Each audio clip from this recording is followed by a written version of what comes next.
wonderful meal. Enjoy your dessert, and if we say something that strikes your fancy, just nod to your companion.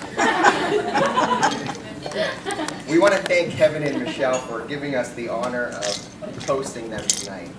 It means a lot to us. I was present the night Kevin and Michelle met. Kevin must have been staring at Michelle for about 15 minutes straight, and it took about 4 ounces of straight Tennessee whiskey till he got enough courage to go up and talk to her. And that was the rest of history. Kevin was struck. I never saw Kevin look at a girl the way he looked at Michelle. A lot of you probably don't realize this, but when Kevin met Michelle, he was quite an eligible bachelor. We just don't know what he was eligible for. Now, in all seriousness, Kevin has always been a wonderful friend to us, and he has many, many qualities that we admire. For example, we know that first in Kevin's books comes his family. After that, I think his friends come a close second. So he is a family man, and I think, Michelle, you understand that. If I were to choose one quality which I admire, or I love most about Kevin, and I think I can speak on behalf of Peter, I'd have to say it's Kevin's sense of humor. He probably doesn't realize this, but whenever I feel down, I know I can call on Kevin, and after a quick phone call, he can put me in good spirits.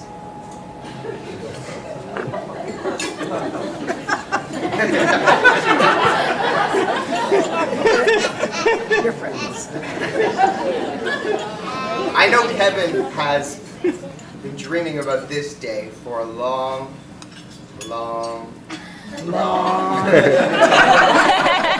And I thank you, Michelle, for making our friend Kevin's dreams come true. We're going to ask everyone to stand up and toast Kevin and Michelle. So raise your glasses up, nice and high. And to wish them a life of health, happiness, and prosperity. With all that, we toast the bride and groom. Here. Michelle and Kevin.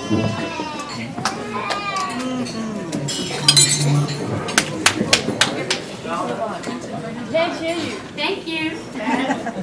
Thanks for listening. Thank you. This is upside down. I was once taught that life is a journey, and that before we set sail, we have to know where we are going so that we can plot our route.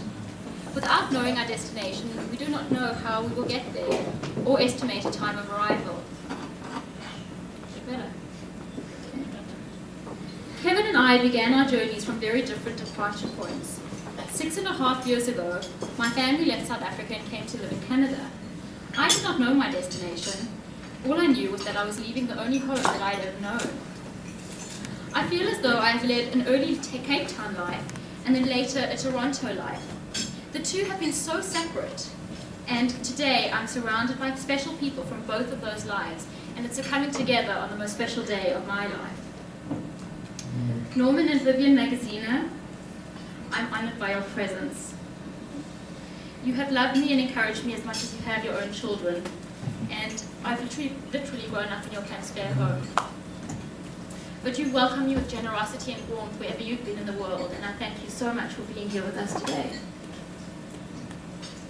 My Uncle Leon, you drove me crazy in my last high school year when you stayed with us in Cape Town and I was writing my final exams. You left most of the motivational notes on my bedroom door, in my car. They said, aim for an A, achievement for effort. Finally, you resorted to the last one being left on the toilet seat. I couldn't miss them. You have always played an important role in our lives, and despite the geographical distance between us. From the time when I was 7 years old, you nurtured my creative imagination with the tales and adventures of your eponymous hero, Noel Nampart. And I hope that your own children, Brandon, Laura, Jenna, and Daniel, are nourished by these same stories as well. Our bridesmaids all have a very special place in my heart. Leanne, we are so pleased that you and Gary are back in Canada and that you could share this time with us. We've been through so much together and your support means so much, and I'm glad that you're here. Shelley, Bellissimo. You are the most thoughtful person that I know, and you're always there for me. You are as close to being a sister as you ever could be. And you are so creative and such a tremendous help and support, especially over this time, that I have to tell you that this day would not have been the same without your input. And just for the record, your wedding coordination skills put Martha Stewart in the dog box. To Tanya and Alexia, we were teenagers when I left South Africa. We truly were the best of friends, and our friends called us the Three Musketeers. The night that I announced that I was leaving South Africa, we made a pact, and the pact was that we would all be with each other on our wedding days. It was a very far-off concept at that time that any of us would actually get married. After all, we only spent all of our time together, so who needed a boyfriend anyway? 6.5 years later, the two of you have unquestionably fulfilled the promise of hysterical teenage girls. We have so enjoyed having you with us, and this time would never have been complete without you. I know that time and space will never stand in the way of our lifelong friendships, and I really, really, really look forward to returning the favor one day with Kevin at my side.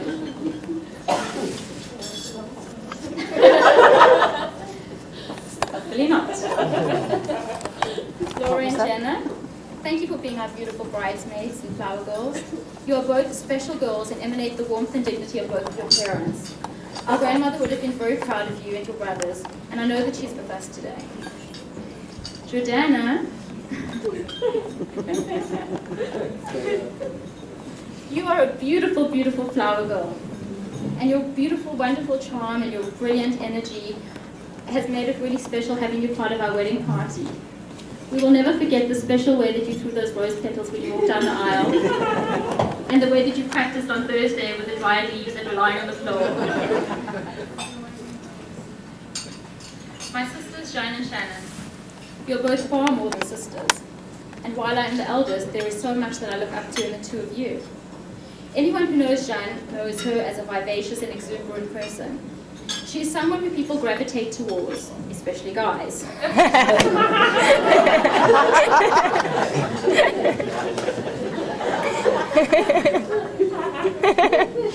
She always has a ready smile. And you know that you're not far away when you hear her machine gun laugh. If you have two of them, you know that I'm with her. We have always been close, and I remember a time when I came to watch you on stage. I wanted to catch your attention, so I stuck my tongue out at you that you would notice me. How did I know that you would respond by sticking your tongue out back at me?